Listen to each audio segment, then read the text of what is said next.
Yo, what's up, everybody, and welcome to Urban Absurdity. I'm your host, OG Ron. And I'm Bianca Brown. And I am being talked about right now.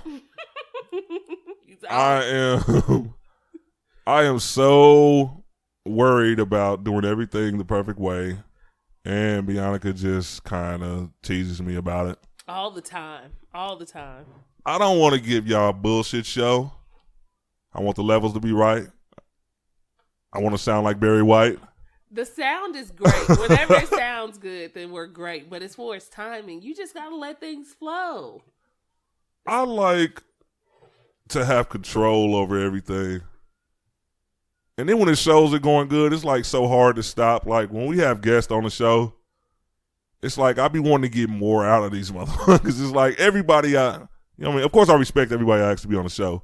I think they're funny. Something about them made me invite them. I don't just invite people randomly. And I just want to I feel like if we 2 hours in and I ain't got what I need out of this nigga. You can always invite we're about to them keep back. going.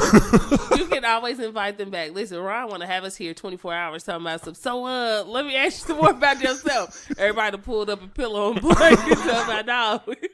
And you know what? It do seem that way. Like every Sunday, like we're in Kansas, in case y'all didn't know. And every Sunday it decides to snow. Like for the past 3 weeks. And I appreciate Bianca for saying, you know what? Nigga, this podcast ain't worth all of this travel. And there were a couple times I was going to call in like a job and say, you know what? The car won't come out the driveway. It ain't snowing that bad yet. But that's what I want to use. That would be so funny if she called in like this was a job, like got the voicemail. You know, you call, cause I called in today. I called in yesterday and today. And you never want nobody to answer the phone. You want to leave that message. You feel so relieved. I'm like, yes, the message. When I got to talk to somebody, I be like, fuck, why are you here? Why is it that, I don't know if it's just me, but if somebody answers the phone, even if you going through something, you got a reason to call in, it feels like you think that they think that you lying. Yes, especially because most of the time when you lying. You know what? If I'm telling the truth, I ain't got no issue. I'll be like, anybody can answer the phone. I'm telling the truth. Exactly. But if I'm making up a lie, I'll be like, damn, you can see it right through this. I feel like they see I'm one of the people, even when I'm telling the truth, and you shouldn't worry about it. If you got sick time, you don't have to explain shit. Like you could just call and say, I ain't coming, nigga. Listen. You know what I mean? I had a funny story real quick. In my younger years of working, I used to party all the time. I had no kids. I could party, do whatever I want to. Of course. And I would literally party Monday through Saturday. So I called one of my job at the time. I can't remember which job it was, but I still had it after I called in, which was good because my supervisor liked me. But I called in, y'all. I was so fucked up. I called in. It was Sunday. I was thinking it was Monday. I called in and said I was running late because of the traffic. I just burned the microphone with a cigar. I was about to say, Listen. I had a cigar in my mouth. Like real shit. It was Sunday and I said I was late. I was running late because of traffic. What the fuck traffic is on a Sunday for one? I didn't have to be at work on Sunday for two. So when my boss came in, because you can't delete the shit, you already left it. So when my boss came in, she was like, so how's the traffic? I said, fuck. I said, shit, I'm just keep it real with you. It was fucked up. Nigga, I thought it was Monday. And then after that, she became I still talk to her to this day. So, yeah, but we all fuck up sometimes. That liquor be having you just fucked up. Oh, yeah, that liquor get you. And you know what the funny thing is, too? I know everybody, I know men. I don't think women ever want to delete their messages. But, I've called, an ex or something, and, you know what I mean, when they was real pissed off at you, and you know they ain't gonna answer the phone, so you leave a message, so nigga a little emotional on that motherfucker. Nigga, I had to catch myself shit, I gotta get that phone because nigga, this bitch is gonna let people hear this shit. But the crazy thing about it, and no, I'm not a stalker, but I knew her, I figured out her information, I just deleted it. I didn't listen to no messages. I wasn't worried about what she was talking about. I went in, I found my message, and I deleted that Ladies, shit. I know she was pissed. Stop giving your passcodes. I'm gonna tell you why. Man, everybody knows y'all passwords. It's gonna be y'all birthday. Y'all 4-digit code will be y'all birthday here, or y'all kids, y'all firstborn. Negative. That's why I don't be like, what people gonna think? I try to think of some shit that I don't even know a person. Like, I don't even know you, but when's your date again? Like, they'll never know. Listen, you got to do that shit so you can. I keep everything. I still got AOL emails. Like, shit, you got mail. Because I keep everything in a folder. Like, what did you say? You didn't say that shit, huh? Hey, look. Let me go to the vault. Hey, y'all got to figure out, know your woman. If you the type of person, because I ain't the type of person no more, I don't even leave messages. I don't give a fuck if you mad. Well, me and my girl don't get mad at each other where I got to call and fucking not get an answer. But I definitely would try to figure out her information and choose that person. I don't do that shit no more. So back to the job shit. If I have to do an incognito mission, go in there and clock in, yes, they know your passcode. You got your badge. They know who been in the building. Nigga, I came in here and deleted a message that y'all did not need to hear. Listen, I'm not deleting shit. Like, you know me. I'm a liar, brother. You hired me. You can't fire me now, can you? My supervisors know me. Like yesterday, well, not yesterday, it's Sunday. Friday night when we was leaving, because my vacation was supposed to start Monday.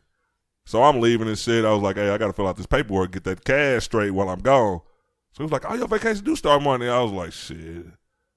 Like, I don't really want to just be telling myself my vacation going to start tomorrow. I mean, yeah, because it was Friday. My vacation starting tomorrow, nigga. So I called in the next couple of days. Like, they know me, bro. Like, I got sick time and whatever the fuck. I'm not coming. I want 9 days. My job has this policy where if you take a week off Monday through Friday, you can get the following weekend off, but the one prior you don't get off. Nigga, I'm calling in. Nigga, y'all know damn well how niggas do. We patch up a vacation. Like, nigga, I got 9 days. Nigga, you're not about to ruin that for me. Yeah. Let me be great, motherfucker. Why don't jobs want you to be great? They don't care about you being great as long as you're great at your job. But great in life, they don't want you to be great. But speaking of that, I had to jump back to that. Ron he's right. He doesn't like leaving messages or even calling the phone because these last 2 snowstorms that I've driven over here, Ron wanted to text me, and I'm like, the fuck? Like, call me about, so what's up? And I'm pretty sure you can definitely call me, but you gonna text me like, I said, is he expecting a response? Hey, I texted like, you alive? Because it was almost 3 o'clock. Like, shit, I didn't know if she's here or not. Like, well, yeah, I did know she was here because I was here. She wasn't here yet. I'm like, I'm dead. R.I.P. So, how are you responding? Rest in peace. She was a really good girl, man. I really did like her. She was cool. I'll be sitting at the boat. People go around talking, you hear about Bianca? I just seen her at the boat. Nigga, she on the penny machines. Ain't nothing wrong with her. The fuck? I will play penny machines. I actually don't gamble, but when I do, I try to go for a penny machine and win at least $30 and then I'm out that bitch. That's all I need. Hey, I have you know what? I used to go to the boat and just gamble a lot for no fucking reason. Like, you feel like you some big shot if you go in there and shoot 20 on the crap table, bet 10 on the, man, if you're going to win, you're going to win. Like, I see I see people go and play the penny slots, win like $9,000. Hey, listen, so once I saw that, I'm like, shit, nigga. Hey, my homeboys come in, I'm sitting on the penny slots. What's up, OG Ron? What's up, nigga? I be like, oh, you ain't on that blackjack table, are you? Hell no, I'm playing these penny slots. Nigga, this shit stress a long time. I can come chill, give me a drink. Nigga got hella pennies. This one got a bag of pennies. So sir, we don't even take those anymore.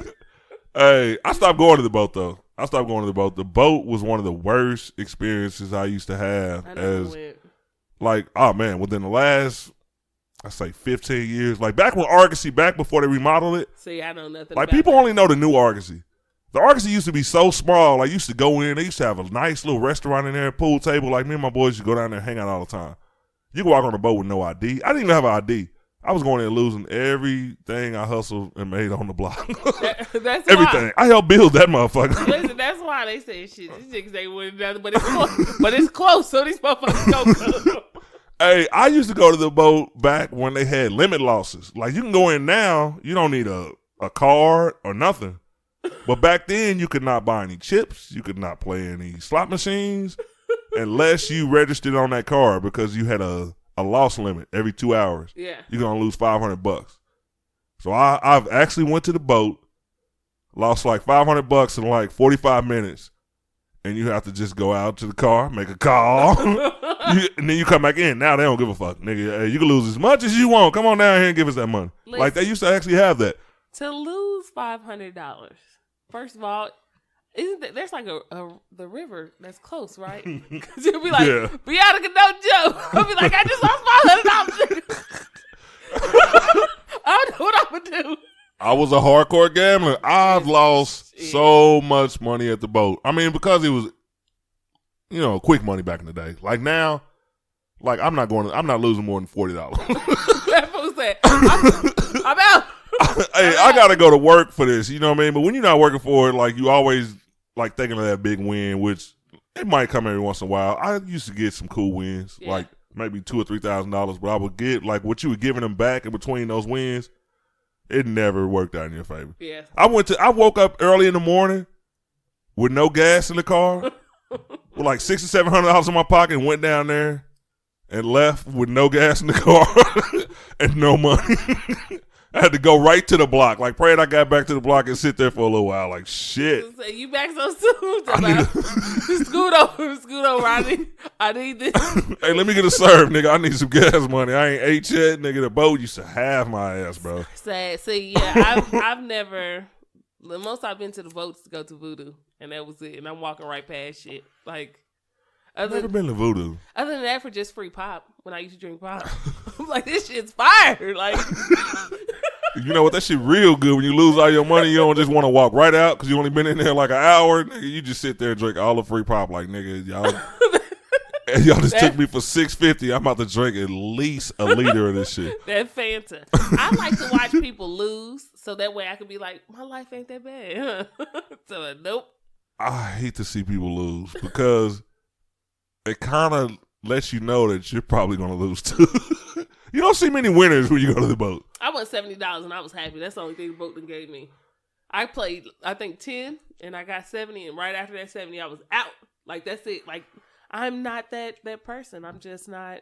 I don't like gambling in life. Me neither. Like, we're not anymore. Like, what for? these odds, they don't add up. I'm good. Exactly. The thing I don't understand about the boat, and I got a lot of friends who do that. Like, if you have money, why are you here? Yeah. Like, what else do you need? Like, I know motherfuckers that, like, actually have money, and you going to the boat and just giving it to them because you can't really go to the boat when you want to win some money. You go every once in a while, like, say, hey, you know what I mean? Every 6 months, my friends want to go to the boat. It's always those people who go and say, I'm only spending $20. They hit. Yeah.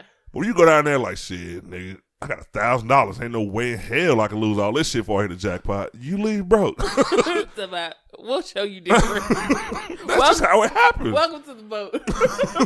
You never win. So, no, I don't go back to the boat. When I do, like, my girl loves sandwiches from the Argosy. They got some of the, every once in a while, she like, take me to the boat so I can get me a sandwich. And the motherfuckers are good, and she knows I'm going to sneak off and shoot 40.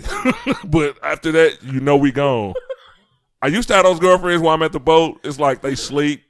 The motherfucking, the people who work there then brought them a blanket and shit. They motherfuckers sitting over there asleep. I've been there like 8 hours. I don't do that no more. See, I could not do that. I would not be supportive. You'd be like, if I drove, shit, you got to catch an Uber or a Lyft home. You left me. I know. I didn't want to disturb you. It wasn't until I got that one friend I was with. She wasn't a girlfriend. She was just a friend. She used to go to the boat with me every once in a while. And my girlfriends, like you said, they were supportive. Yeah. And that's what was fucked up. You can't be supportive of a... dude, if a nigga's gambling all the time, losing all his money, you cannot be supportive. So I'm walking out of the boat, and you doing that broke talk like you always do. I could have won if it was... if I'd have just got a 7... That bitch was like, shut the fuck up. Nigga, how we gonna... Nigga, you said you gonna take me out first. And you know what? After that, I realized, like, you know what? I got to get my life together. This fool said, I could possibly have a problem. Bets off, nigga. Bets off. Oh, I did. I had a real problem. Like, she got broke all the way down on that motherfucker. You're not a winner. I was a loser. I was a loser.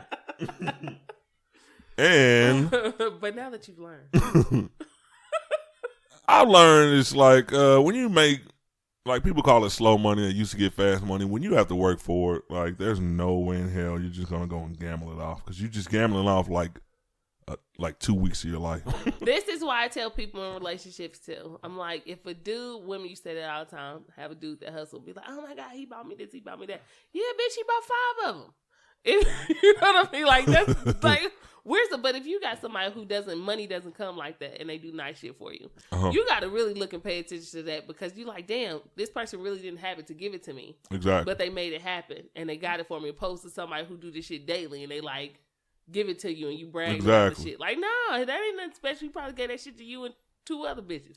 But like, he didn't, somebody who really be like, shit, I ain't really got it, but I'm gonna make it happen. And then they like $10 show, but they still come with enough. You know what I mean?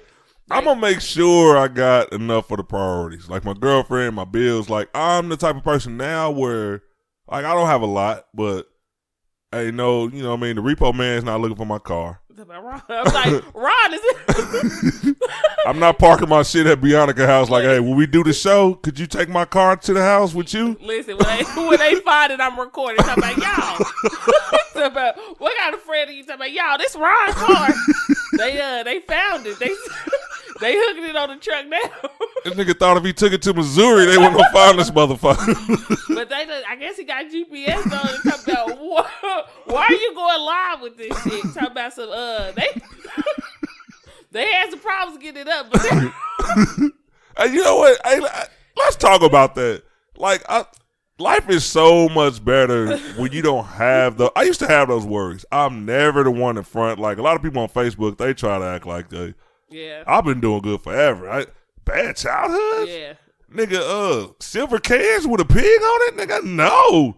I've never been one of those dudes. Like, I always tell people, like, shit, I've been through what I've been through and I'm proud of it. Like, it made me who I am today. Like, but to live without those circumstances, I've lived knowing that the repo man's looking for my shit. Yeah.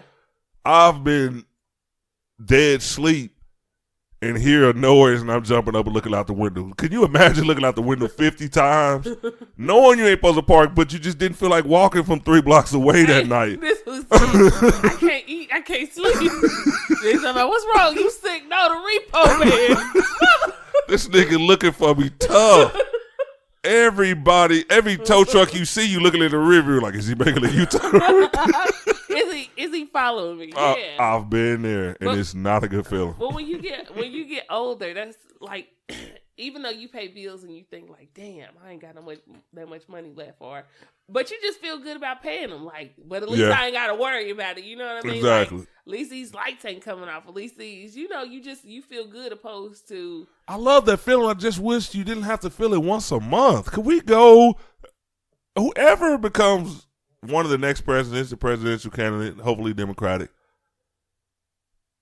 pass a law to where we pay the bills every other first of the month. Let us, can we live? But would you, okay, but in saying that, do they still add up to double? No. Or is it just, listen, because you better watch what you say, talking about, sure, we can do that, Ron. No, they don't double. Just, nigga, give us a couple years. Like, you remember, like, some years back when Bush was in office when they gave us that stimulus package? Hey, what happened to them? When you got like an extra $700-800 with your tax. Oh, that one of the last years I got taxes back. That shit felt so good. Like, I got my taxes, then all of a sudden, like a few weeks later, like I think it was like it was $900 check. Right said, I got this little surprise, this little surprise check that came in. Yeah, I thought that was gonna continue, but it no, they cut out the stimulus. We need that. Like, take care of your citizens. Like, look out for us, because even the everyday working people going to work every day, busting their ass. The everyday working day people, the one who really need. You know what? We need it. We the ones who need it. I was in the barbershop with this chick. And we were just talking, was she being a little bit loud and obnoxious about the whole child support and being a single mother thing? Yes. Uh-huh. And they were like, oh man, like getting on her or whatever. But she was like, yeah, because this is what I pay and da-da-da-da-da. And then she told me, like, my rent is $500. Damn. And I said, really? And she was like, yeah, so you already know I'm out here stressed and da-da-da-da. You ain't stressing. I said, stress? Like, shit, listen, I haven't seen $500 rent since never. Like, even jumping out from being young, it was like $700. Yeah, hell yeah. So when I hear people say that shit, I'm like, really? How do you get on that plan? Because the only way for a really, like, if you working and then somebody's paying $500, what is it, apartment or house, or did she specify? Did she say? But I think it was a house. I think she stayed in a house. All right, I've seen some $500 houses, and them motherfuckers ain't really nice. But she lived in Lee Summit. Ain't no way. No shit. Ain't no way. Man. And I'm like, listen, I'm not hating on nobody who, understand this. I'm not hating on nobody getting the help. I'm just saying, you got to kind of watch your mouth when you trying to talk about people who, when people be like, y'all couldn't go out and cop this or y'all couldn't go out and cop that. Yeah, motherfucker, because we pay fully for everything. Exactly. You know? And if you can go out and get a nice car and shit, it's like, all of a sudden you a slave to that shit. Yeah. And I've been through that. It's like, okay, all right, I got my shit together. Found a couple cool jobs. That shit catapulted me to, like, I was working temp jobs, working my ass off. I got to a job that actually paid a nice amount and started working overtime and shit. Like, okay, I want everything. I was just broke. I didn't have no car. I want this car, and that's the only car I want. I want this house. That's the only house I want. I don't like fire sticks. I want cable. You know what I mean? And when you're working every day and shit, it's like, or you build up to a certain amount, and then when you get tired of working, because you're going to get tired eventually. I'm a 40-year-old man now. Then it's like, oh, shit, what was I doing? Yeah. Every fucking month, they want $3,000 from a nigga. My checks is only adding up to 24. Yeah. I got to eat. That's why I ain't never no food in my refrigerator. I be having to pull around to the side. So, you need, have you eaten today, nigga? You slimming down either you sick or it's a problem. Like what's going on? You on top? Hey, this is the thing a lot of people don't understand.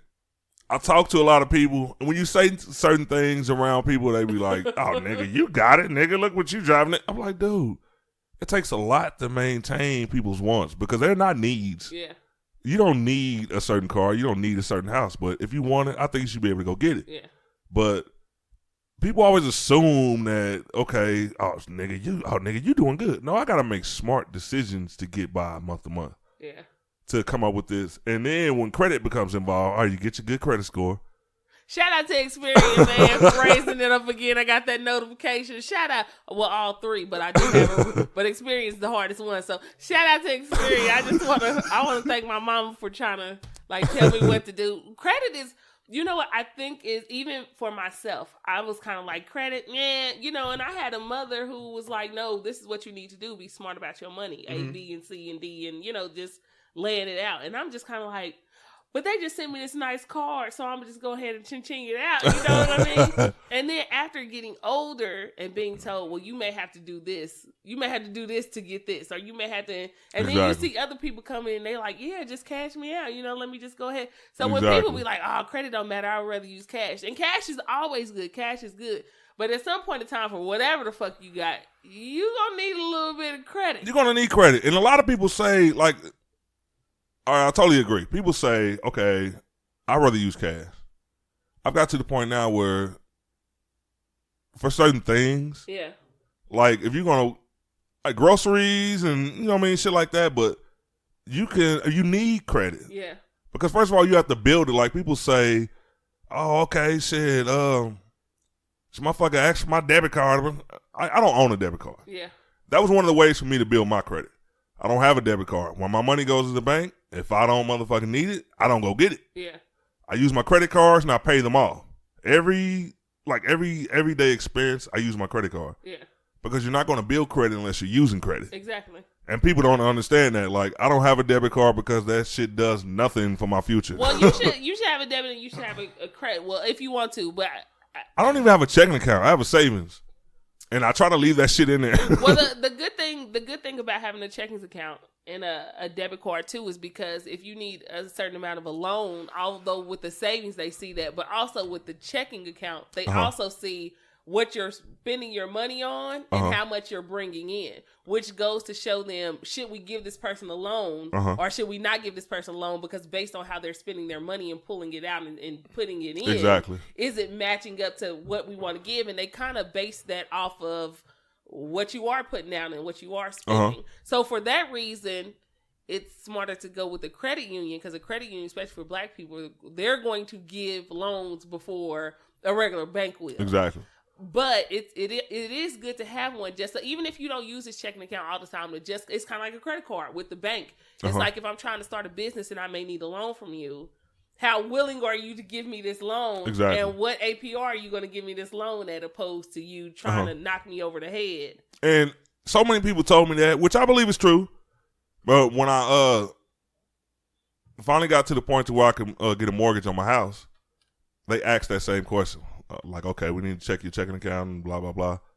Like, well, I ain't got no checking account, bro. Nigga, I got a savings account. And they still looked at that. Yeah.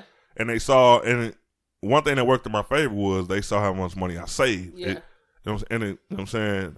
Like, as opposed to money, like, coming in and going straight out. Yeah. Like, everything. They saw my savings. So, of course, I got the mortgage. But it's just something about, like, I spend too much money during the month. Yeah. To not have a record of it. Like, I want people to, I want the credit people, and thank you guys. Y'all been great. Sending me credit cards with nice limits. Because at first, I was getting the $300 limit cards. Yeah. So I got a little excited when my first $1,000 limit card came. Yeah. Like, oh, shit, they fucking with me. You know what I mean? Because as long as you pay it, especially if you pay it off, they're going Hell to yeah, I bought this podcast equipment with a credit card. Yeah, as long as you pay it off. But the thing is that I think it's for budgeting, and that's my problem too. I think it's for budgeting. Black people know about budgeting because we had to do it for years. Yeah, they better learn. They don't know. But we don't know shit about investing. And I mean true investments. I mean where you can say, like, I heard this person say, and he owns a part of the company that I work for, and I heard him say, yeah, you know, tell a nigga to invest in the podcast. You know, trying to schmooze my way in there. But see a schmillionaire. You know, you're schmillionaire. But no, he said it's important. It's good for your kids to go to college if you can afford it. He said, however, money is not. Education is good, but if you're just looking for money, it's not with your education. Because you could try to be a doctor, take out all these student loans for becoming a doctor. Now you're in a position to where you have to get a job that will pay off enough for you to pay these student loans off. Exactly. So it's not like just because you're a doctor, you making all this bank, you still paying off student loans. You got $200,000 in student loans or $300,000 in student loans because you went to school. Opposed to you saying, well, let me get smarter in investing. He's like, when he was 18, I think he said when he was 18, he had $50,000. Just off of investments. He said the smartest thing that you can do is learn about investing, opposed to you just trying to say, well, I'm gonna just go to college and then make all this money after I get this career, but you got loans to pay off. And see, that's the thing. I talk about this with my younger coworkers. We aren't taught, like most black people, like from generation to generation, the things they pass down aren't, well, I won't say aren't the things we need to know, but as far as investing, let's be honest, and passing along generational wealth, we aren't taught that. Yeah. We aren't taught how to, accumulate money. Because we weren't part of that club. Like, we weren't part of the banking club. You know, like, exactly. You have to get loans. Like, there's so many steps we have to go through just to get a loan, opposed to another race of people that go in and get a, look at people who just come in the country or whatever.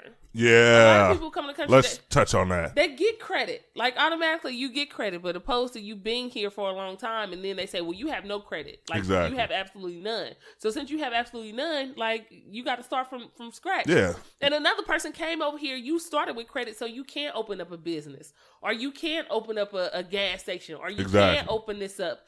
In our neighborhoods, because in our neighborhood, we gotta watch you shine. We gotta watch you. We gotta watch you shine, and we just now getting here. So even if I can't, I try to say that, and I'm trying to do better as a person and as a parent. Even if I know I may not be wealthy or I may not be as rich as I would like to be, I would still like to leave that for my son. Like, let me feed you what you need to know, so that way you can get to where you need to get. Like, black people, we glorify the struggle. Exactly. Like we talk about, well, these people's born with silver spoons. Well, you do that with your kids now. You don't want your kids to struggle. Who want their kids to struggle? Mm-hmm. So why would you be mad at another parent for not having their kids struggle? Because struggle ain't really what the fuck you supposed to do. Struggle ain't what's up. Right. It is not. That is not. We are prone to thinking like struggle is that's real. That's what you're supposed to know. You're not. And we're supposed to learn at a young age how to start a financial paper trail.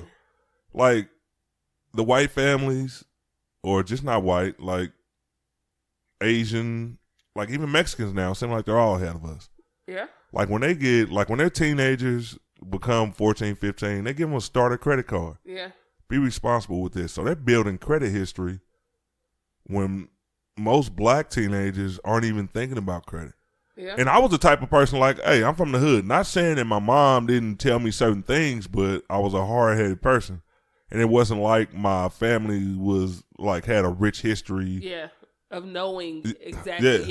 Yeah. So for a lot of jobs I had, I didn't even like shit. They tell you, all right, well, give us your routing numbers for direct deposit. Like, nigga, send me a paper check, nigga. Yeah. You know what I mean? I don't need, or even a 401k. I had a conversation with a lady who was asking about 401ks, and I'm like, yeah, it's important for you to have one. I mean, you could even pull from your 401k. I mean, you have to deal with a penalty, but if you're trying to start a mortgage or if you're trying to do this, you can actually pull from it to where you don't have that much to pay back from the bank. And just explaining these things, and my mother taught me these things, but I really didn't pay attention to these things until I got my job and I actually started working around money and kind of seeing how it goes. Like, I need to really fix myself to learn these things because it's important. It's important for me to know. So I think everybody should do that. Everybody should be financially literate. If I have a kid, he's going to be a motherfucker. And we're working on that now. Tasha, I know you listen. Let's get this, baby. But I'm absolutely. Hey, let's get this. I want to hurry up and have a kid because I want to build a better me. Yeah. Like people say, all right, people have kids and, you know, they don't really instill the values in them that weren't instilled in them. Yeah. You know what I mean? And not saying this on purpose, but that should be the goal. Like, this little person to be a better you. Everything that you've learned, because you always hear grown-ups say, if I knew now. Yeah. If I knew then what I know now. Right. Well, he or she can right now. But the difference is that we have access to more than what our parents did. We have this, I agree. We had, instead of going to Facebook, we have access to different sites that'll basically teach you this is what you need to do if you would like to invest. Uh-huh. You should do this or you should do this, or just listen to different people's point of views on how maybe they went about investing. Yeah. And instead of us paying attention to that shit, we would rather floss in front of people, take pictures, because we are too busy trying to impress one another or outshine one another instead of saying, hey, I may not have it all, but I know I'm trying to get it. And even if I don't get it by that time, like I want my kid to get it. Look how many black young people have kids and they have no insurance. So basically what you're doing is you leaving your kid with the burden of your death if something is to happen to you. And they're leaving their Facebook friends with the burden. Yeah, basically. By sharing a GoFundMe account. You feel bad, but it's like those are things you're supposed to take care of. And it's not talking it's not talking It's shit. not talking bad. It's just like we weren't raised like that. We can't speak for every black person, but there's a large amount of black families that, and not because they choose to, it's like, you know, we're not in the best financial situation. And just like I said, if you're not taught this way, the learning process could be really hard because all of a sudden you didn't learn beforehand. You learn during that situation. Yeah, like during it. I just feel like if you are out buying, even if your ride is nice, even if your phone is nice, if your clothes are nice, if you saying, well, shit, I only rock bundles or I only rock J's and I only do this, then there is no way that you, depending on how many kids you have, there is no way that in insurance you should not be at least leaving your kids $50,000. Exactly. And that's $50,000. Like there's no way you should not be leaving your kids enough cash. And it doesn't cost that much. People think insurance costs thousands of dollars a month to get a $50,000, $100,000 insurance policy. It doesn't. And it doesn't. You could pay $25,000. Some people pay, Like, I've never heard of a person paying more than like $75 a Yeah. month or something like that. Unless you And that's a lot of money. Right. That's a lot of That's a lot of insurance. For you to leave your kids with something so they can say, or, you know, if your mom or your husband or whoever you have over your finances, leave them something so you won't have to, go around asking people. I mean, you spending this money anyway. You're spending this money when you're going out to eat. You're spending this money when you're going to go buy hair. You're spending this money when you're going to go buy Sacrifice cars. one weekend. That's it. And think about the future of your kids. That's it. That's what you need to do. Like, I had one person tell me, like, they didn't believe in getting insurance on their kids. Because I have insurance on my son. I do. God forbid, I do not want anything to happen to my son. However, I know if something happens to them, I'm not coming to work for a long time. I'm not going to be here. However, if I don't go to work, then I still have rent to pay. I still have bills to pay. So if something was to happen, and a lot of people don't look at it like this, but I know I'm going to be too fucked up to even be thinking about that. Exactly. So it's not like you saying, oh, God, I want my son to die. No, you don't. You don't want your kids to die, but you're saying this life is not forever. Death is inevitable for anybody. We're going to die. And I think for young people, we just think we're not going to die. Like, you don't think so. And this is going to be silly. Here we go.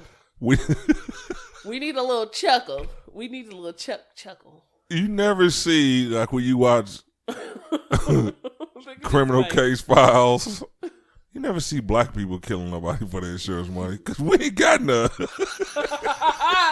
Oh my God. Ain't that fucked up? That is, you know what? That is very true. That is never seen Shaquita kill her husband for the insurance money. And if you do, it'll be one episode out of 100. It'll be one episode. If they start putting how this motherfucker misused the GoFundMe account money on that motherfucker, then we'll start making more appearances. How about this? They signed up for the GoFundMe. Like, and it is not. Are we making light? We are making light. However, you got to. However, I mean, we sent a strong message for the first part, which is true. You need it. You need to protect your kids. You need to protect yourself. Like, as a parent, you don't need to leave that burden on anybody. But the thing is that it's like you said, it is not hard.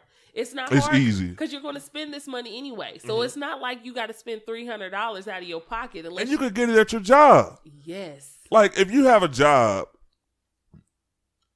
it's even cheaper than if you just went and got an insurance policy and you didn't. Yeah. It's even cheaper. So there's no excuse. Yeah. And, like, the limits as far as, like, the policy you get, the amount, they can be higher. Yeah. And you're still paying the same amount. Or say a person that doesn't have a job has to pay $75 a month for $50,000, $60,000 worth of insurance. Yeah. At a job, if you're paying $75, under $100, you can have $200,000 or anything. They have unbelievable. You know what? I finally sat through a meeting. I used to just leave. He was in the car sleeping. I think I'm gonna go to this. I went to this one because I just thought, like, okay, because they used to have a lot of small. Back in the day, it was a lot of smaller insurance policies, and now, like with the economy now, like funerals and services and all that shit is way higher. Yeah, they're capitalizing on deaths. Yeah, you know what I mean. We died at an alarming rate. I've been drinking. We do. Now it's cheaper to cremate you. I don't know if I want to be cremated. I don't want to be cremated. I mean, to each his own. Say somebody kill me, I don't want you to burn me again. Like, no. And then I heard and again, to each his own, whatever you like. But I heard that when they put you through, sometimes I know it was it was a couple of funeral homes that actually got in trouble because they were not giving the families the actual bodies, like the actual ashes of the body. Whoa. They were getting rid of the bodies. Uh-huh. And they were giving them ashes, but because it costs more to send you through. Uh-huh. So they were just getting rid of the bodies. They found a pile of bodies. I remember hearing a story like that. And wow. they were just giving them regular ashes. So to tell the truth, you don't know because they take the body. You know what I mean? So you don't know exactly. Your loved one dies. You gonna earn, and first of all, I gotta bring this up. Only black people fight over the ashes. I'm fighting. They be like, nigga, okay, nigga, if she has 16 kids, nigga, I want at least 25 grams of this ass. You better split them up, put them in a 4-ounce packet. We gotta send a black family 26 urns. Hey, you better, and you can get them at Walmart, just like you can get coffins from Walmart. If you go on, did you know that? I didn't know. Walmart sells coffins online For a low price? Is there a price match option? They're dropping prices. They're dropping, but you know what? I don't want no casket from Walmart. I would. You want to know why? Because they went inside. When they tell you if you get this casket and this casket is like $3,000, $4,000, $5,000, and then it's leak proof. First of all, I don't give a fuck what gets in. I'm not there anymore. Second of all, you paying for all this pretty shit, and that's taking out of your insurance money. Exactly. You don't need this stuff anymore. This dude said, "Why are y'all spending so much on this shit?" And I understand the send away needs to be beautiful. However, at the same time, you could be doing a lot more with this money. I've heard parents say, do not go extravagant on my funeral. What I want you to do is take this money and do something responsible with it. Do something responsible so you won't have to be put in the same financial situation as I was in. These days, black people do the most at a funeral. Which part? The crying or the show? The price of the funeral? Yeah. The price of the going home ceremony, whatever you want to call it. You got a horse-drawn carriage. Yeah. You got that shit's expensive. Well, because black people don't know that. You don't have to have them do it. If you talk to we ain't gonna say no names. I don't want nobody trying to sue us. We're talking about, hey, you talking bad on Thatchers? I ain't talking about nobody. You talking bad, but no. Okay, so if you tell a funeral home, like, I understand you have connects. However, I would like to call these people and figure out how much it would cost myself. It does not cost as much as what they will charge you for it. Like if they say, like the lining in the coffin, what they put in it, they charge you for it. You can get that yourself, and it's probably like $100 less than what they'll like. Everything that you have to do, and this is what I mean financially. We have to be smarter about financial things that we do. Instead of me putting it in your hands on how you making money. Let me just go ahead and do how I do, so I can ask you. Can you? Let me cut some corners, man. You know what I mean? This. We are. Look, man. My family's already going through a traumatic experience. I don't want you to rape me for my pockets right now. Like literally rape me. Like talking about some. Like you gonna take some more? We need it. And then the people. I think doesn't the funeral home get your insurance policy first? I think they get your insurance policy first, so they automatically know. I'm not sure how that works. Yeah, they automatically know. Thank God I haven't had to go through that situation yet, but I would think that it would be best for you to handle that because, of course, the funeral home, I mean, they give you their condolences and all that shit, but they're used to that. They're in the business of that. Yeah. Like, that's standard. They don't daily. feel any emotion. You know what I mean? The first one, maybe. Yeah. But the second one could be. Yeah. I mean, you're consumers. I mean, you're customers now. The third, they might as well be smoking a cigarette while they type you up. We sorry for your loss. Exactly. You tell us what package you want. Like, what the fuck? Like, you really sorry don't. For your loss, nigga. Niggas die every day, B. Basically, so if there's something that you can handle by yourself, and that's anything. Like, I just started trying to fix my credit, and I've been doing this. That's why I be so excited. I be shouting out, I love getting those emails. Yeah. Hey, but I check Credit Karma so much. Like, I see my points go up before they even email me the shit. I do.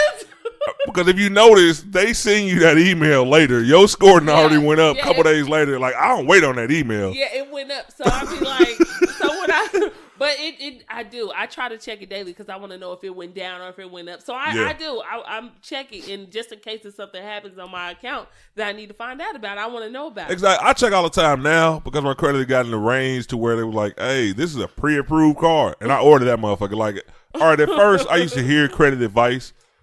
It's not good to have more than 2 credit cards or 3 credit cards. Nigga, I got 4. Shit. Why do you my have credit 4? score. All right, you know what? I was on some nigga shit. Discover your own Capital One in this bitch. All right, let me tell y'all. The very first credit card I got was a pre-approved card. Yeah. My credit score wasn't shit at the time. Okay. They sent me a $500 limit. All right, I good. got that one. I worked on it. I've had that. That was the longest card. And of course they say you should not cancel the first card you ever got because that's your credit history. That's the longest one. Yeah.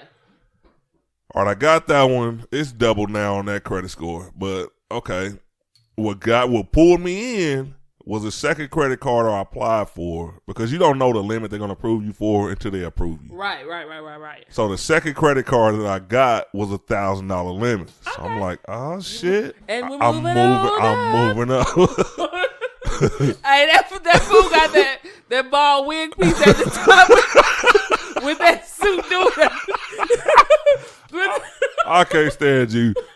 The next two I got bamboozled. I could probably cancel those. They're not huge limits. They cool cards though, you know what I mean? No annual fees and they're rewards cards, but the limit, I thought after I got that $1,000 limit, I'm like, okay, this shit just gonna keep going up. Yeah.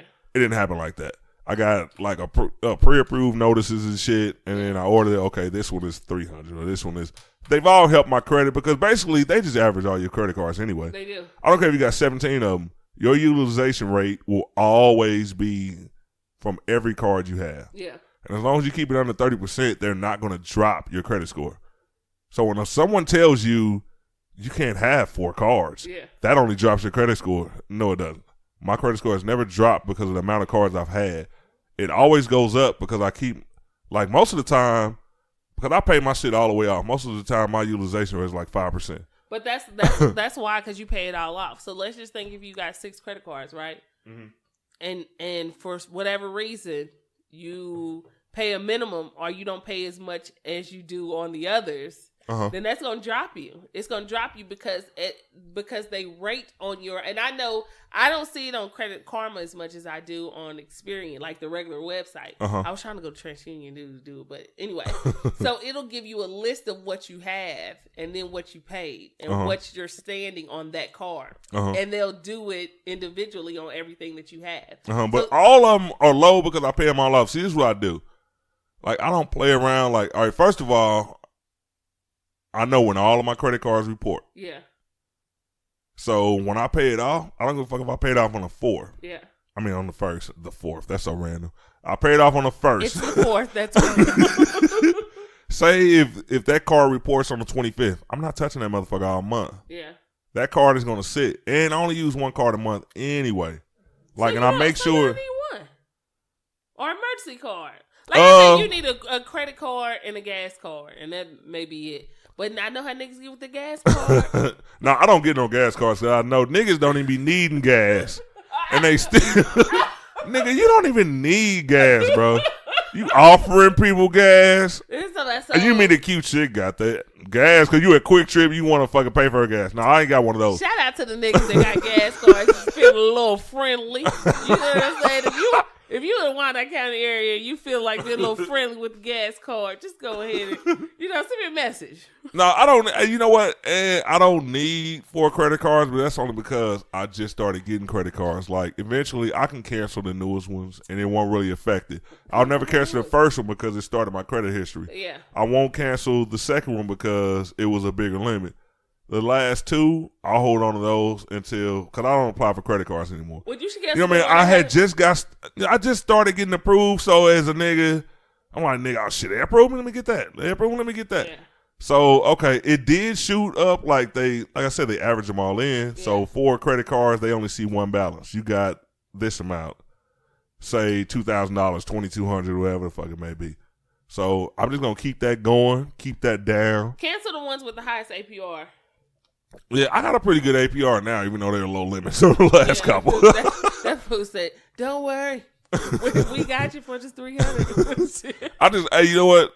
I just like pulling out credit cards now. I was about to say it's he's a liar. Cool shit. Let me tell you why he got 4. Do not be a bitch. Let me tell you why he got 4. Because when dudes black people, period, because I did that way. Yeah, don't label us. But dudes do it basically because when you open up that wallet and then you see all like the lines of the cards, and then you don't be thinking like one of them is an unemployment card, but you just be trying to save face because you be like, dude got. I don't have an unemployment card. Dude got 2 cards. You know what I'm saying? Like, hey, you know what? Let's speak of that though, because like I said, I'm real. I've been through it all. I've had unemployment cards, which I think they're great. When you on unemployment, you ain't got no job. That's what I'm saying. It's coming Wednesday. One thing about an unemployment card, what I used to do. I used to do when Obama hit us with that good that nigga hit us with that extension back in 2010 and shit. Like, nigga, you niggas could get unemployment like 2 more years. Like, what? Nigga send me a lump sum. It's like, you keep on filing, you know what I mean? You're going to get that back pay. I was actually living in Minnesota when that shit hit. Nigga, I got like a $2,000 back pay, and you know what I mean? And every fucking time I went and got my money off, I would go fill up, save $1 on that motherfucker, get a full tank of gas. Y'all can take y'all little $60 on the next payment, but I'm cool. I'm already ahead. See, I done got my money. I done got my tank full, you know what I mean? So I was cool on that. And it all makes sense. and you know what? Shout out to MasterCard, nigga. They fuck with me more than Visa. You know what I mean? I got 3 MasterCards and a Visa. You know what I mean? Shout out to MasterCard. We want to do y'all promo. If anybody knows an employee at that company, we want a promo for MasterCard. We will do Discover. Your cashback is better. American Express won't fuck with me yet. American Express said, we got this application. Does his ass still got brains? They said, we took a picture, saw a picture. That boy still got brains. Deny. You know what? Hey, the funniest thing too, I think I only had my first card. It wasn't Capital One, it was Credit One. I didn't get a chance to get the Capital One yet. I got a Capital One now, but I had a Credit One. Hey, they got a pretty cool APR though. Ain't no rewards card. The rewards were terrible. I had it about a fucking year. I got like $30 in 2 years in rewards. Say, if they don't give you cash back, but they cool as hell. They understood what I was going through. Hey, they felt the nigga. You know what I mean? Shout out to Credit One. Hey, but funny story. I'm out and we were in LA. I went on a homies football trip. My homie from here, he's an entrepreneur. Got a couple of insurance agencies and whatnot. You know what I mean? He's doing his thing. So we went to LA. He had a friend out in LA. Like, you know what I mean? His friend is like basically rich. Stays in the fucking, like $1 million condo right in the air, right by the airport in LA. So we go out to eat. We go to a Cuban restaurant. So, you know what I mean? Hey, this is when I first got that car. This was a little while ago. So I'm a cash nigga still. Like, you know what I mean? I have money on me, but I'm like, you know what I mean? All right, first of all, my friend, he's not that type. Yeah. You know what I mean? He's a button up everyday type of guy, and his friend is too, like college graduates and shit like that. So I don't want to pull out no knot of money. And these motherfuckers got credit card. They looking at me like, nigga, why the fuck are you carrying? Hey, you know what? I've been asked this question so much when I got like different types of friends that weren't hood. Why do you carry so much cash? I've never said cash, first of all, a day in my life. So we're at a Cuban restaurant. I order my drinks. We waiting on food. My friend is married to a Cuban woman. So he knows all the dishes and shit. Oh, man, we eating good. I'm learning about Cuban culture, eating good food and shit. So, so the friend of his said, all right, when the check comes, we all grab we pulling our little credit cards out and shit. My homeboy, he pulls up. They both pull out American Express. Long story short. Clear card and shit. Like, you see through the motherfuckers like next level shit. I'm like, damn, look at these niggas. So I pull out my Credit One. I don't know if he said it just because he saw mine or if he was like, I mean, because he was like, you know what? Y'all in my city, man. I'm going to pay for y'all, man. Said it cool. Said it like it was Disney and Washington. I'm going to pay for y'all meal. So he pulls it out. And I'm like, I want to pick this nigga shit up and just look at it like, damn, nigga. I can see these what American Express? Where you with? So when he said that, I slid my little Credit One back in my pocket. Like, shit, all right, nigga, but. Hey, but Credit One was about to handle business. Credit One about to take care of, you know, he was going to do what it do. Credit One was like, so what? Like, it's still going to go through. You know what I'm saying? It's still going to say approved. Hey, nigga, hey, I had a couple of drinks. I had an entree. This who calling the number. Let me check. I check my shit online. Hey, I'm one of them niggas. You know what? And the funniest part about it, I'm just too hood. Like, I got credit cards with a cool limit. Like, I can know that it's at a full limit. And I go to a restaurant and shit. I'm still that person that, like, checks and see what he spent. Like, just today. Like, my girl's about to go to the store. She was like, you want something? So, you know what I mean? I'm on my man shit. I'm like, shit, I'll take care of it. He'll take my card. But before I gave it to her, I started trying to check it online. This was talking about why you on the laptop. It's talking about Not just I'm just up here just checking for the podcast. Capital One niggas say. So you had to check before you gave it to me. Shit. Knowing the limit was cool with this. This is a credit card I don't use often, and this was for a credit card checker like me. It's like it takes them 3 or 4 days to like put your transaction history up. Yeah. So you gotta wait. So that motherfucker still said the full little 1,000 and shit. I'm like, so I started adding up. All right, I spent 16 getting the webcast host up. Okay. I mean, not because I ain't have enough balance on it. I mean enough money on it, but I just check it. I don't know why. But I think we all do that. We all check it just to see like where we at, like what we working with. She only going to spend $20. You check it. You know damn well you got enough. I'm still checking that motherfucker. That's say I don't want to leave her. Leave her in the line about some man. No. Hey, all right, y'all for listening. I mean, for those of you who are listening, we just went off. We just freestyled a whole lot, and it was funny. Well, we're gonna get to some topics. I gotta at least come with this topic. If this topic wasn't in my pile of topics right now, I probably wouldn't even care. Gosh. But I fuck with Richard. I fucks with Richard. Cortez Carter, I know you listening, motherfucker. I fucks with Richard. Thank you, Cortez. You think, man, you know what? I'm going to call you. Let's go. What did she say? Let's go to what she said. All right, it's on page 2. Hold on. Golly. If y'all don't hear the page, just wrestling. Richard Pryor's widow, Jennifer Lee. Well, Jennifer Lee Pryor. She has... Put that Pryor on her last name. Put that Pryor on her last name. She has came out and addressed Richard Pryor's daughter, Rain Pryor, and basically told her that she needs to get over rumors. She needs to stop paying attention to them. She should not be getting mad by talks of bisexuality with Richard Pryor. Legendary comedian. Great father. I should have Googled more so I could have kept going. Where else? What else we got? Nigga wore some nice suits on stage. Now, anyway. Anyway, how do you come out and tell somebody's daughter, okay, you have to be okay with the rumors. Even if there aren't rumors, even if they're true. Okay, all right, we get it. If it came out that he was bisexual, Marlon Brando, whoever the fuck they accuse him of fucking with, how could you tell somebody's daughter, okay, you have to be cool with that? Her dad, let him rest in peace. Why are you still talking about this? Why is it still a thing? I want to know. Bianca. I want to know. Are they trying to ruin this man's legacy? Nobody wants to hear that. Nobody wants to hear bad things about their parent, period.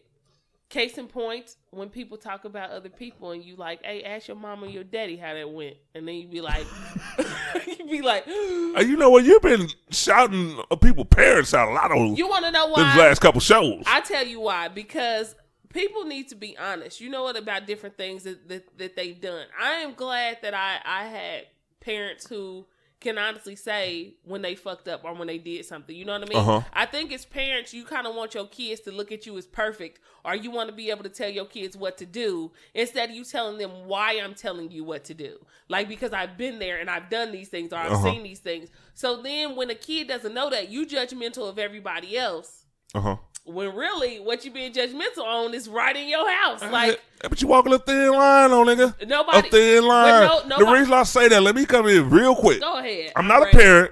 I'm not a parent, so I can't speak from that point of view. Okay. But I'm going to try. Go ahead. If you instruct your child, let me see. We're ready. What are we waiting for? All right. The nigga tried to burn his motherfucking girlfriend's house down. We gonna throw that in there. Okay. You step in as a parent. No, I ain't gonna say the attempted arson. If you heard that he was trying to do something bad in retaliation for something that his girlfriend did, or even a friend, whoever, and the parent comes to you and, you know what I mean, finds out about it, you're the child, so of course they're gonna try to lead you on the right path. If they give you advice, but also they include that I've done this before, You're sending mixed signals to a kid. No, I respect a person. You know what? A person who a person who hasn't been through. Okay, it's kind of like somebody come talk to you, right? And they tell you basically about your situation. Like you say all the time, like you're one who's been through the struggle, and you'll tell people you've been through the struggle too. I'm still in the struggle. So this was that. Currently here, I'm present. Raise my hand, present. I respect somebody, period. Either way, I respect somebody telling me, like, I understand how you feel or know what you're going through because I've been through that. And that's what, and not to say even people who haven't been through it can't give you advice. However, the advice coming from somebody who has done that or has been there, that's better. Because it's like, I'm telling you why I'm not doing it from experience. My professor said, he said that, oh, don't be bringing up no smart niggas. My professor said that there's 3 types of people. There's smart people, there's average people, and there's stupid people. Stupid people make mistakes and they keep making them. Average people make mistakes and they learn from them. Smart people watch other people make mistakes and they don't make them mistakes due to other people. I want to be in that one. I like that nigga. I like him. I want to be in that one. I want to be the one who's like, thank you for telling me that you've been through this and giving me the story that you've been through this, so that way I'll know not to do it. And not only that, it's kind of like one of those situations where you say, I would rather tell you than have somebody else tell you. So I agree with that part of it, but I still think that train of thought comes with age. It does, but like if you're dealing with a youngster. Daughter? How old is his daughter? I mean, yeah, she's old. Okay, there we go. She's old. There we go. But when you were saying that, it didn't seem like it was just directed towards her. When you're a younger person, no, it's period. It's in life. It's in life. Or in me going through life. Yeah. I had this older friend, still a friend. Seen his ass maybe a week ago. Came by, hung out. He was always, I'd say he's about 10 years older than me. All right. The things he used to tell me, he had experience with it, I never listened at a young age. Had I followed the advice that he was giving me, I probably would be rich like right now, these days, right now, in 2018. But it was just so, if you kind of look at a person who's telling you something like not to do, and he did those things, and those things are still like benefiting you at this time, like, it's kind of hard to take that advice. But when you get older, yeah, you take advice. It's like totally different. You can overhear some advice now. Yeah. Like I'm at the age I could be in a lunchroom and a motherfucker like talking to another motherfucker like, hey, you shouldn't do this. And I listen like, you know what? That makes sense. We think different as we're older. But if a parent tells you something when you're like at a fragile age, 16, 17, hey, look, don't do this. This is not right. You could get in trouble. I remember I went and burnt the bitch house down. Listen, but like, nigga, how you telling me not to do this? That's how you think when you're at that age. No, it depends on the kid. Every kid is not that way. You know what? A lot of shit that people was getting in trouble for. I was hard here. Shout out to the assholes. Exactly. And shout out to the people who actually pay attention. Like when other people was getting in trouble my age for certain shit, I'm like, I ain't trying to do that because that ain't what I'm like. Skipping school wasn't for me. I'm like, once I get out of bed, I'm up. What the fuck? Like I just don't want to go. Okay. Like I'd rather just go ahead and stay in the house. Like my skipping school was mama, I'm sick. I don't feel good. That was my skipping shit. My skipping wasn't. I'm like, I'm already here. The fuck am I leaving for? Now did I have a little cup of juice while I was there? I did, but I got all my work done and that is all that matters. A cup of juice? I had these, I ain't about to tell these A cup of juice? I had a cup of juice that I brought from home to help me study.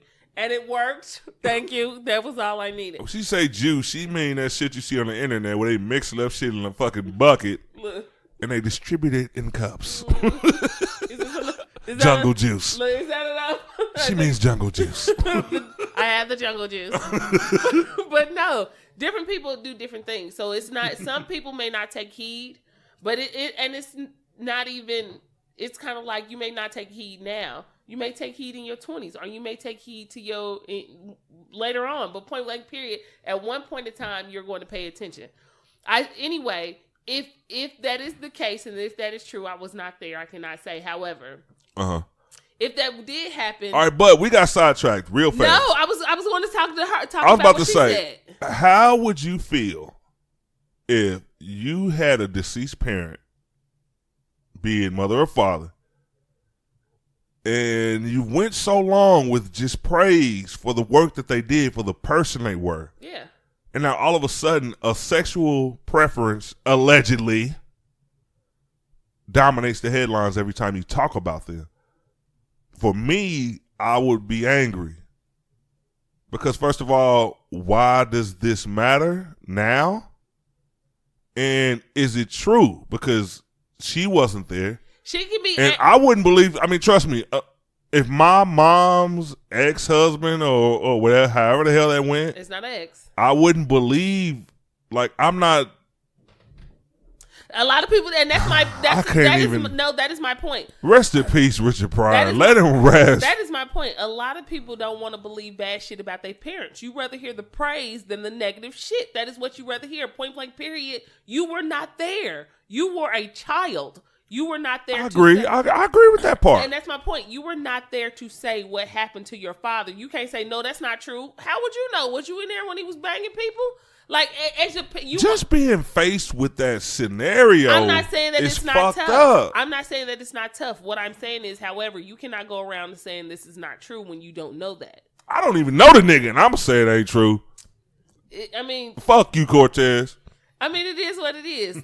This is why I say parents, be honest. Well, y'all can't lie now because social media tell all y'all business. So if your kids want to find out something about you later on, like in 20 years. If Richard Pryor was alive in the era of social media, I doubt very seriously that he would post a picture in the bed with Marlon. He may not post a picture, but when they say, Richard, is that true? He'll be like, that's y'all should see what she doing. No. Like that's it. Like people don't want to. It's just that you know what, people don't want to believe shit that they don't want to believe about other people, and that is your prerogative. Whatever you want to believe is whatever you want to believe about someone. However, if someone else says that I have stories about this person, which just think, who was the one who read it? What did nobody else say nothing but that dude? So you can't get mad. The only thing you can do is take your concerns to him and have it out with him, daughter. Have it out with that man, because he the one who told. You know what? I'm going to let Richard rest in peace. I don't believe the rumors. Ryan going to cry in the car. Any motherfucker who comes and says any of those rumors around me, there will be a fight. Whoever want to make some shirts, let's make some shirts. Like I said. Oh, hell no. Listen, I'll be like, what's about to do this podcast? Listen, don't get me wrong. You know what the thing about... So you want to make Richard's gay shirts? The only thing about me is I still like him either way. I don't give a damn what you did. You know what? People get so involved with these superstars and how they are and who you think they are. Or how they weren't. You don't know. I don't think it's true. You don't know these people. Why are you even worried about that? All I said is if the comedy... I knew Richard Pryor. Listen, Ron didn't know Richard Pryor. Ron didn't know that Richard Pryor. That was point blank period though. Your comedy is still good. Chris Brown hit on females. Shit, do I think the shit's horrible? Yes, I do. However, was the last CD dope? 22 songs. It was dope. I listened to it. Oh, Chris Brown dropped a dope ass album. Okay, you know what? Great example. 20 years later, let's just say, like, when did that happen? 2012, 13, something like that? I think it was like maybe longer? It could have been like, yeah. I don't know. Okay, let's just say that Chris never puts his hand on another woman. Great. Chris Brown drops a platinum CD every year for the next 15. Yeah. He retires. Great. He grows old. Great. He gets cancer and dies. All right. I don't wish that on him, but let's just say that happened. Make it through, Chris. You'll be fine. It's okay. Push through, Chris. But I just use this as an example.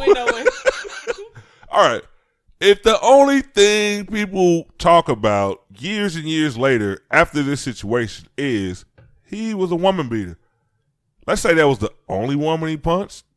Let's say that was the last woman he punched. One person. I don't condone it, but will you let that overshadow his legacy? No. Then why are we doing it to Richard Pryor? Because right now, you thinking about that because fucking is overshadowing the greatest comedian of all time. For more people than all. I'm sorry, Ron, but for more people than all. Some people heard that like, damn, that's fucked up. He's still funny. Let's move on. Like, he's still funny. I'm the type of motherfucker that say that, but when you think of a legend, I'm going to say he's still funny, but that's a fucking... But that's you. No, look. A comedy legend... That's you. Getting behind the wheel of a car, drunk, and hurt somebody, that's fucked up, but he's still funny. Yeah. A comedy legend fucking another man, there's no way. I mean, you can't just say that's fucked up. That's you. Not if you're a fan. So basically, what you're saying, you can if you don't, and I'm not pushing this on you. You can if you're not homophobic. Man, Richard, they hating on you down or here, if you don't give a fuck. You know, like there are some people. That's why I'm saying you got to learn you got to start trolling. There are some people who like, I don't give a fuck. He's still funny. I mean, I'm one of them people that don't give a fuck, but just because we're on the platform that we are, I have to discuss it. I want people to hear my point of view. I do not like the rumors. I don't think that why didn't they bring it out when he was alive? So wait, so you telling me, so if he did come out that he was gay, if Richard Pryor before he died, no definitive proof can become. No. What I'm saying is, because you gave an example, so I'm giving an example too. If Richard Pryor before he died came out and said, "Yeah, I'm gay," if he said it, "I'm gay," you still would talk. You still couldn't watch his comedy, or if he said, "I'm not gay," but if he said, "I'm bisexual," you still couldn't watch his comedy. You still couldn't. If Richard Pryor had came out, I just need you to nay. I gotta explain it. Nope. I have to. Nope. There is no explaining. Bionica, could you please let me explain this? No. Listen. If you come out later in your career when there's no need to, he didn't know. I'm gonna judge you. He didn't know. What you mean he didn't know? Technically, he did not. He didn't. He wasn't the one. I thought you been. No. What I'm saying is, let us know. Be a real man. If you gay, I mean, I have no problem with gay people. I have no problem with gay people. I listen to. I ain't gonna even put that out there because we might get sued about this. I listen to a podcast with a couple of gay men on it. Listen. And they're fucking hilarious. But I don't judge them because that's how I met them. But here's the thing. All right, if I meet you, I've met you. And then all of a sudden, you just come out of the woodwork, like say, because hopefully we'll be doing this podcast for a long time. Like, we wanted to become successful, become a business. We're friends. Yeah. We learn about each other every week. Every week you come over here, you probably learn something different. Yeah. You and Tasha are cool. Like, it's just certain things that you expect out of a person. And all of a sudden, I'm just figuring out, I'm just the type of person, okay, why'd you hide this? Because of, you want to know why he hid it? He hid it because, no offense, but allegedly. He would allegedly hid it because people who think like you, no offense. For people who... You dirty motherfucker. Sorry. So, it is what it is. You know what? If I listen to an artist and the artist came out and said, I'm gay, I don't give a fuck. You still have great music. Like, I don't care. Whatever you... No. Whatever you do. and I don't care because Ron was about to start trying to get on. You went Kevin Hart on me. No. Like, seriously. Like, I don't care if you would have told me in the beginning, the middle, or the end of your career. I don't care when you told me because I'm not you. Personally, I think what fans do is you mix too much of the art into the person. Stop mixing art and That's the person. What men do. Stop, that's what men do. You know what women do? Well, then you're going to get disappointed every time. No, I just won't believe it. But what women do is... That's true. All right, something comes out. All right, just like women. All right, you know what? Great. This is a great thing that's about to be said. Most of the time, when something like this happens or occurs, some information is leaked, a woman will be like, oh, I knew it. And you ask them how, and they say, okay, well, you could tell by this or you could tell by that. Like, women, it's like they always expecting something. That's a lot. Or they say, I seen it. I seen it before it happened. Do you see his mannerisms? Do you see the way he looks at this person? Or, you know what I mean? Y'all always... But a lot of women say that because they hang around, because these are women who normally say y'all hang around some gay niggas. I was going to say, women who say that normally are because when they hang around... Not that there's anything wrong with that. They hang around gay. Well, that's my point. But that is the point. In saying that there's nothing wrong with that, why does that matter? There's nothing wrong with that in my mind when you are secure with it, and that's how I've known you. But if I didn't know Richard as a gay person. Reason being, you know what? A lot of people. Why wait till he's dead to put this out there, though? I guess that's my bottom you line. are so bothered by that. I'm bothered. You need to. I want to defend Richard. I want to call Rain. But what would be bad if he was bisexual? That's his business. What would be bad? That's his business. Besides the bisexuality? But you know what? Okay. And I'm not dissing bisexual people. You Your kinda choice is are. yours, but this is kind of a hero. What? You kind of are. No, what? Let me get this listen, microphone closer here. to me. This man is a comedy Here. hero to me. Let's change the subject because you kind of are. The only thing that would be worse You contradicted. is if they come out and say Red Fox was bisexual. But okay. I'm burning some shit down. But listen, so when you say what's wrong with being bisexual, and you like there's I didn't nothing- say there was anything wrong with being bisexual. But- What I am saying is there was something wrong with painting Richard Pryor, the greatest comedian ever, as a bisexual man after he's passed along. If Richard Pryor didn't divulge that information, what gives somebody else the right? I'm about to say the reason, the right to put that out there. The man is dead. Leave it alone. Well, He's not fucking nobody else. He apologized. Who? Quincy apologized. Quincy Jones, man. Quincy Jones is a snitch. Didn't y'all just say if you do wrong, you ask for forgiveness, God? Can't stand Quincy Jones. All them songs I liked about Michael, I deleted them. If Quincy produced that shit, I deleted it off my Spotify. Here's He is no longer on my playlist. Here's what. Well, since I have a kid, I can say this. People, if you have children and your children like these people, these superstars, whoever they are, please make them understand to separate the art from the person. Because one thing about people. That's hard with celebrities. People are, so what? Do it. People are humans. You know what? People are humans, and not everyone is going to act. The not only everyone is going reason to think. females could separate art from the real person is because of reality shows. You guys as heroes, No. you see them every day. You see their every move, and when you look at them, you be like, already knew. Or in their art, you already know because you see them in everyday life. We never got the chance to see No. Richard in everyday life. We had this perception of Richard Pryor that we want to keep. It's And I think that we should move on. All right, the next topic people is... stop caring about superstars, y'all. Stop, please, Jesus. Stop. All right, doing it. I got to get this rant in. Usually I start rants at the beginning of a show, but I'm going to start it now. I already had it set as a rant for later, but because Bianca has fueled my fire with so much... With the truth. It's not the truth. With the truth. He's hurting right now. Mark Zuckerberg was on Capitol Hill this week, not visiting, not promoting one of his ventures. He did a horrible job. He was on the stand. Horrible job.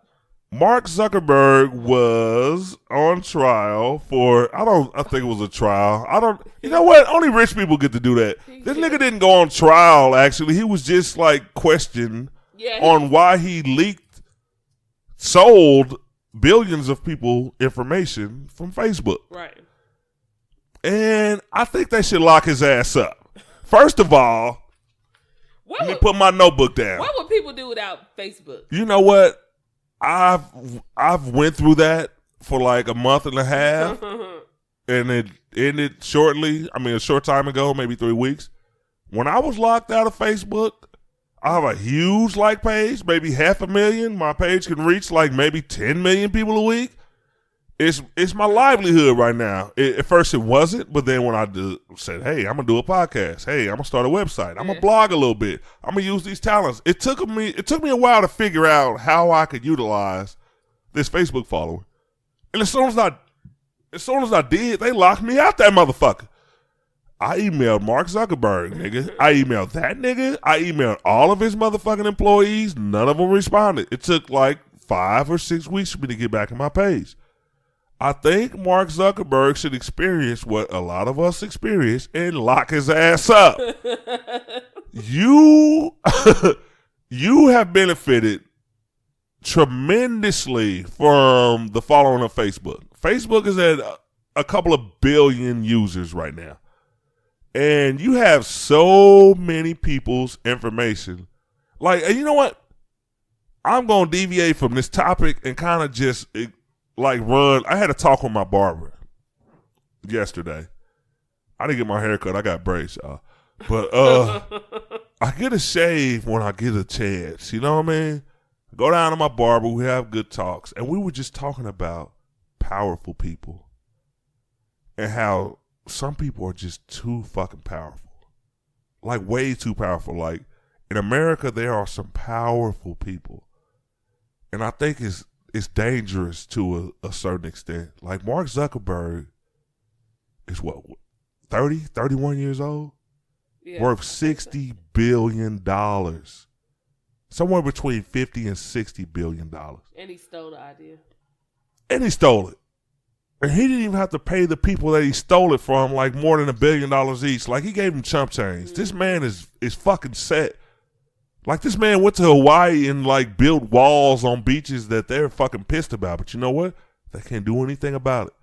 You can go to, like, no regular person can go to Hawaii and change the scenery, you know, without a battle. Like, this man has so much money, he can go and just like transform the landscape of like beautiful places.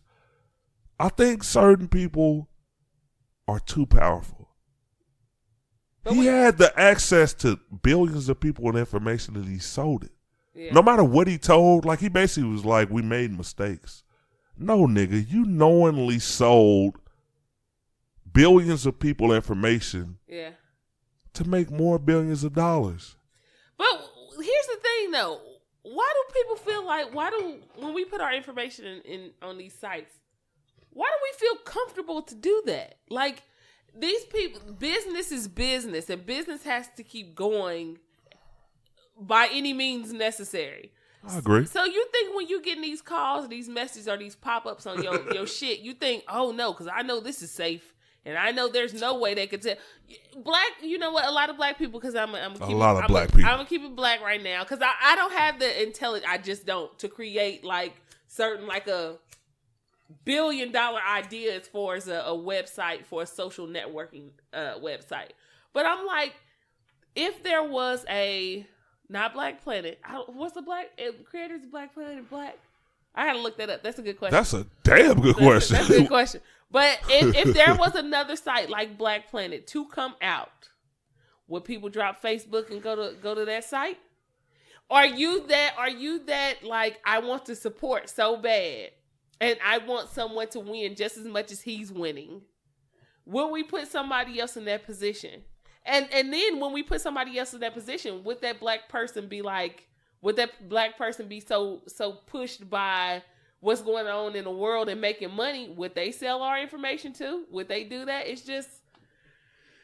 All right, as far as social media now, whether he got... All right, well, he stole the idea. From his friends. He stole the idea from his friends. He paid them off, but is... Like, every step after that, the man has been a genius. The man has been able to control the lives of billions of people. And that is a hard task. That is a tough task when you think about, you have to control every new idea that comes out there. Well, he just knows anything that could distract people from Facebook, you have to buy it and implement that into Facebook. Well, technically, you can say that for the creators of Twitter. Just because people don't use, you know what, the most people who I've heard, like, Twitter's not like Facebook, or people who don't use Twitter. Twitter is way more of a like, superstars and athletes, and they're not really checking their Facebook. Most of these people have someone do their Facebook. Exactly. Twitter, you got the president tweeting. Mm-hmm. Y'all president is tweeting on Twitter and giving valuable information.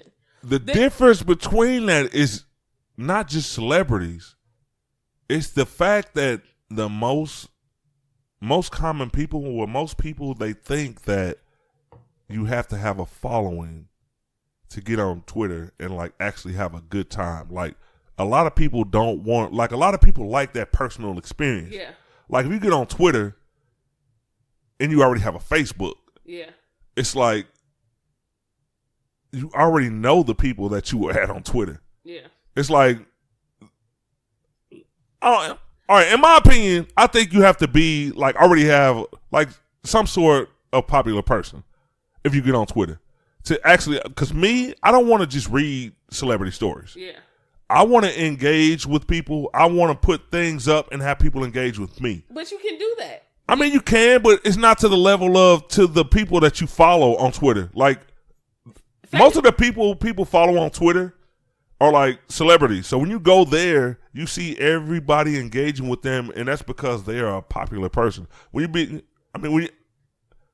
For some reason, when you're popular on Facebook, it's something like it's easily obtained. When you get on Twitter, you feel you have to be a comedian, some type of personality, some type of a fucking wrestler, I don't feel or something. I don't feel like that. The only reason why Facebook is winning is because, a lot of people do. But the only reason why Facebook is winning because look at Facebook. Facebook is basically user friendly. They have the same color. Like, okay. And it comes down to color. It comes down marketing. It comes down to these easy little things that people don't even think about. Exactly. That would make you want to go to it. People say Twitter is too complicated for me. If I go to Facebook, it's easy. Exactly. But when Facebook makes new updates, people be like, "Oh, what's up with this update? Why are people doing this? Why?" Because it's simple. It's a plain. You can't change anything. Mm-hmm. It's a plain look. You just add pictures and you just scroll down your timeline and look it up. All right, that's a great marketing push, though. I mean, in an era where social media websites are like dominating, there's so many. Like, so many have came and went because people like just kind of dropped off of it. It's a fad for 2 weeks. Like, what was the last one? The Sarah shit. I could say things anonymous. You know what I'm saying? I could make a post, or you can inbox me anonymously. Yeah. And that didn't work. Yeah. Twitter failed because of Facebook. I mean, not Twitter. What was that? MySpace. MySpace was just too difficult. MySpace was easy to me. You know how many friends I had on MySpace? MySpace was when you could. I was so pissed when that shit fell. Like it was not popular no more. Like nigga. Well, I was changing my background in music every time, so that's why. But you know what? Facebook got big around 2009, 2010 because superstars started using Facebook. What else push do you need? Who's people gonna follow? People gonna follow superstars. So if somebody wanted to I'm not one of the people that follow superstars on Facebook. But here's the thing. You get people who follow superstars. You may not follow superstars, but you follow these people. Yeah, I follow regular, everyday people like me. But then you get not like me, but you know. So you get the people who follow the superstars. Then when you follow those, then you can get it. It's like a piggyback. It's like you get people to follow you and people to come over here and people to come over here. The first time I followed Facebook was when I heard that guy who shot up Virginia Tech. And they were like, read his Facebook. And this was like 2009, 2010. They were like, read his Facebook. And I'm like, Facebook? I heard about this shit. But at the time, I had actually set one up, but it was dry. So I'm like, I'm going back to MySpace. And then when all that stuff happened, I was paying attention to it, reading it because it was a popular story that came out. And like, look at his messages, which got me hooked on Facebook. And I was like, okay, so I noticed that I'm on it all the time. Uh-huh. However, I think I think the same thing that happened to Black Planet, the same thing that happened to MySpace, the same thing that could possibly happen to Facebook. All it takes is somebody to come out with something. Facebook is the longest running, but just like anything else, you always make room for somebody else. So all right, but right now, I'm looking. I just Googled it. Okay. Facebook is the biggest social media site in the world. It is. No, it is. It's bigger than Twitter. Way bigger than Twitter. I don't even see Twitter in the top 10. It is. It's I bigger. see Facebook, YouTube, Qzone, Cena Wellbo, WhatsApp, Google Plus, Tumblr, and Line. I mean, a lot of those might be, it's worldwide. Might not be popular in the U.S. How old is this website? How old is the information I just looked up? Yeah, what website is it? Because Tumblr. I just Googled it. Is Tumblr still even? I don't think Tumblr is. Tumblr has 300 million monthly users. Yeah, look up where did this site's coming from and what. I just Googled what is the biggest social media site in the world. But yeah, I already knew Facebook was. All right, hold on. I just looked up another one. Okay, now we got users. Facebook, 1.6 billion. Number 2 is Instagram, 400 million. Twitter, 320 million. I was about to say this makes more sense. So they almost quadruple Instagram. But you know why, which is my point. What I'm saying is the reason why Facebook does is because do you know how many older people are on Facebook?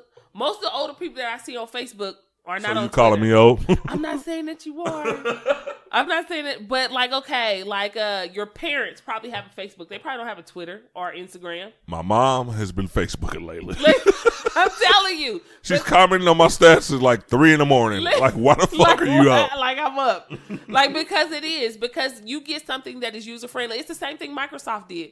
Microsoft could have made their software their software network. They could have made that super difficult to use. Mm-hmm. But people prefer Microsoft over anything because it's simple. Like Jobs will tell you we use Microsoft because it's simple. Mm-hmm. The design is simple. Or my job just bought a whole new design that's built off Microsoft because it's simple and it's easy. People want something that's simple, that's easy, that looks good. Facebook is simple and easy, and it may not look all that great, but it's simple and it's easy for you to get to. So what are you going to look at? And you know what? I have a story. It is fucked up. I don't consider myself to be the oldest, and I'm definitely not out of touch.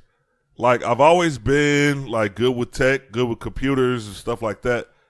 But I signed up for. I didn't hear this. What is that? Snapchat?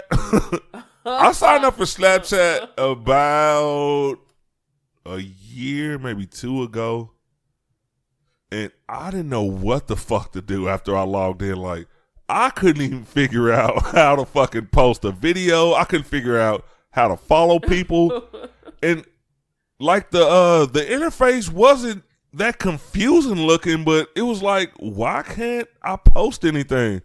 Where are the people? It was like I felt so lonely. Well, I will say this is for Snapchat. Snapchat did do an update, so I don't know when you did, but Snapchat did an update. It used to be a lot simpler. This was about 2 years ago. Okay, yeah. It used to be now they did an update, but it's like anything else. Just like your Facebook. On your Facebook, you had to add people. You just didn't start off with all these people. You added people, and the only reason why they may not be in mind is because. But it was easy.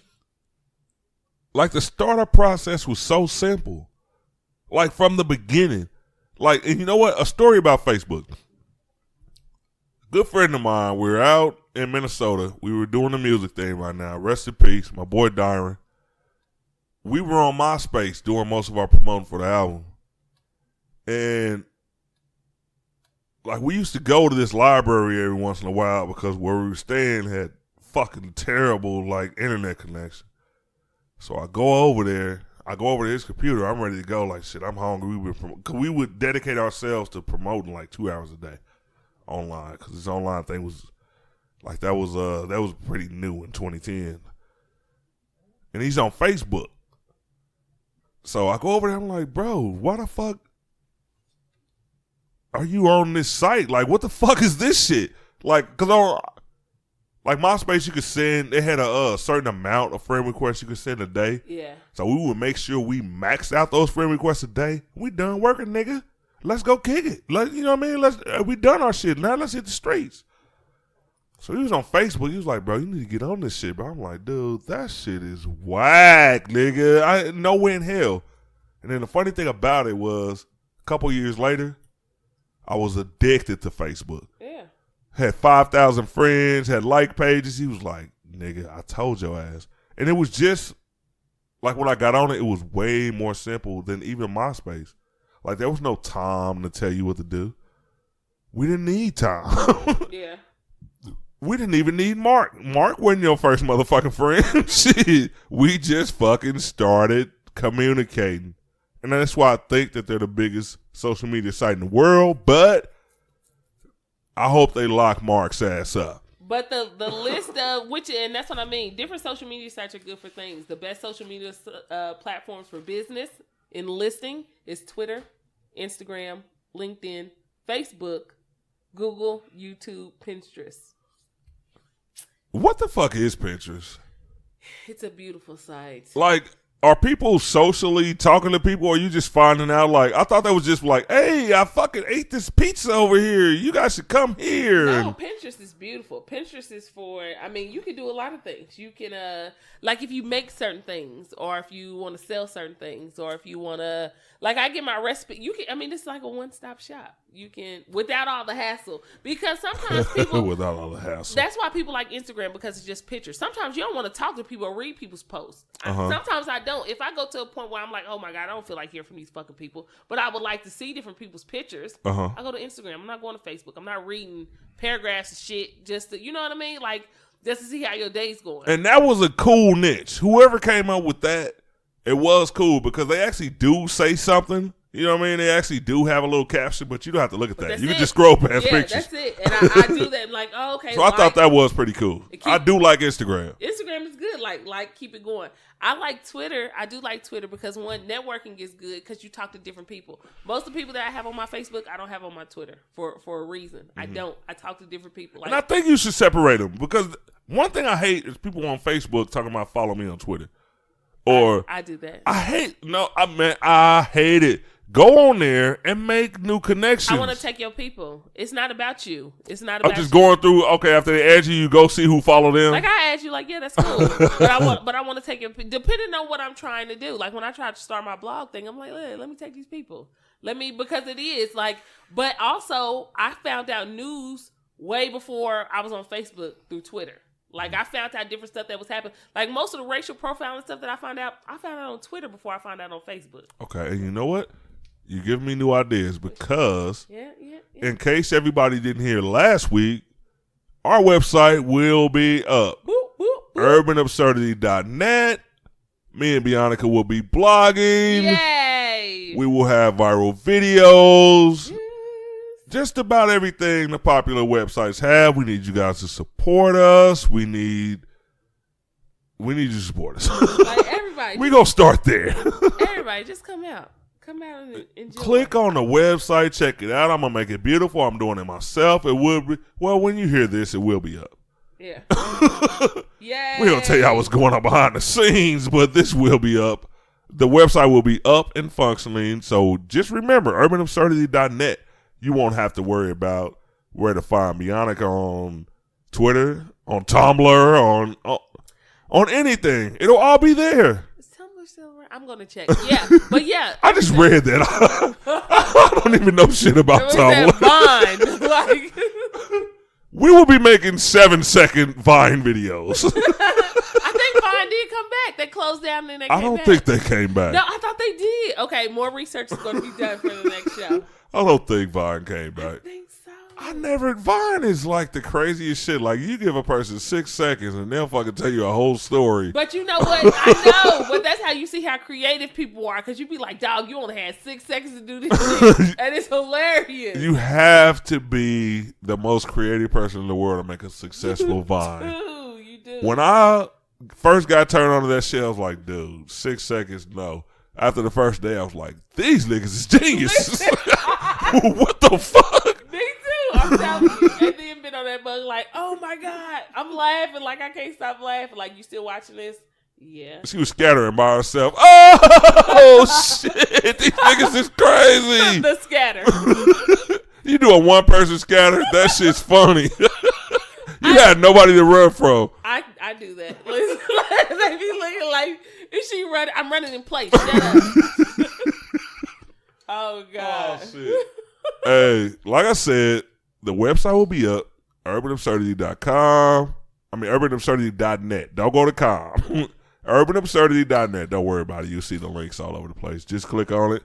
You won't have to guess what the website ends in. Yay. We are out of here. Later, guys.